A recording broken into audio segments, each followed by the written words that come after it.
TUBI. Look what you do to me.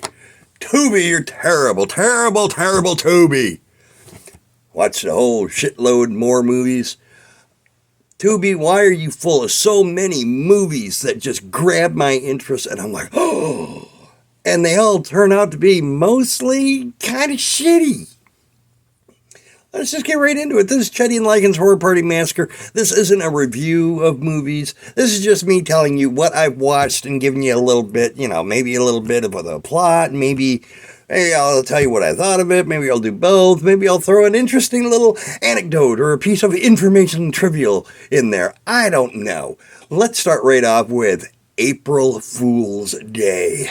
Now, I know what you think. You're thinking, oh, April Fool's Day, that 1980s classic. No, I made the mistake of watching and revisiting the April Fool's Day remake. And oh my God, it's just as bad as I remember it when I seen it in the theaters a long time ago. I'm sorry, I didn't mean to do it. I thought, it's been a lot of years later, let's give it a try.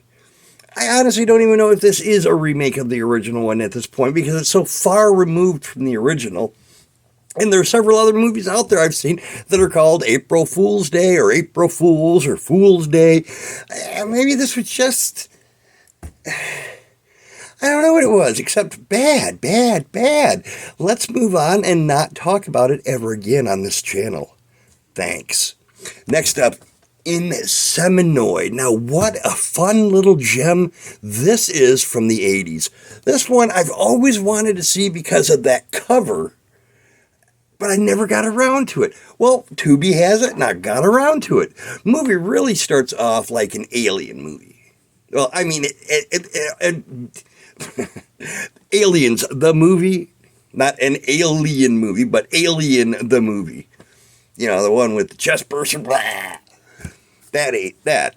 That's how it really starts off. But then it just goes off in a completely different direction with one of the space people, the scientist up there in space, trying to kill everybody because the alien had sex with her and implanted her or impregnated her with some babies and shit. And it was actually a pretty good movie, though. I did really enjoy this one. I enjoy most of the stuff from the 80s. That's not a very good selling thing for this movie. I didn't sell it real good to you, but I think you ought to check out Inseminoid because it was pretty damn good. The 90s. I've got a couple movies from the 90s that I sat down and checked out. We have Bloody Murder 1 and 2, both on TUBI. Friday the 13th, if you bought it off a Wish. Basically, these are such huge ripoffs from Friday the 13th, even down to the hockey mask. And they are so bad. I mean, let me rephrase it. They're so bad that they're kind of good. Not really good, but kind of good.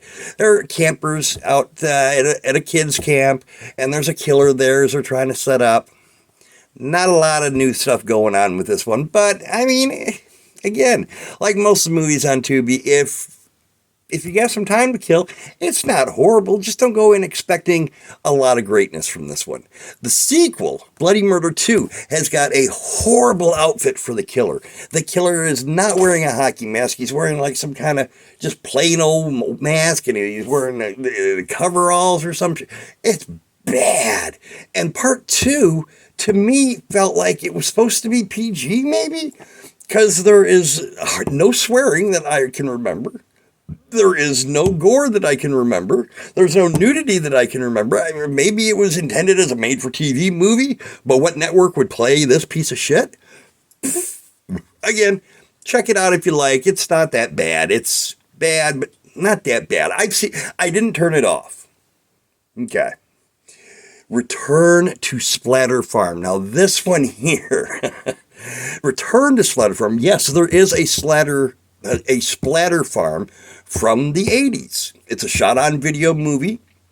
But Return to Splatter Farm It's like one of those Texas Chainsaw Massacre movies where the girl inherits the property with a house on it or a barn or whatever. In Return to Splatter Farm, she inherits a farm, complete with a barn and a house and a fields and everything. Only there was several murders back in the day on that property, and guess what? They never found the killer.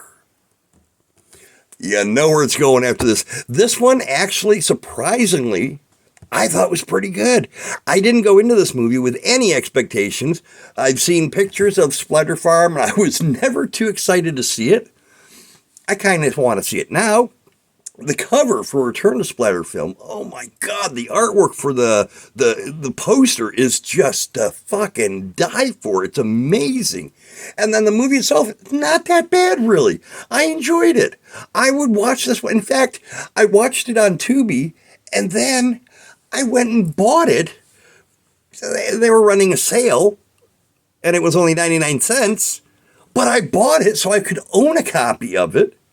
So, Return to Splatter Farm.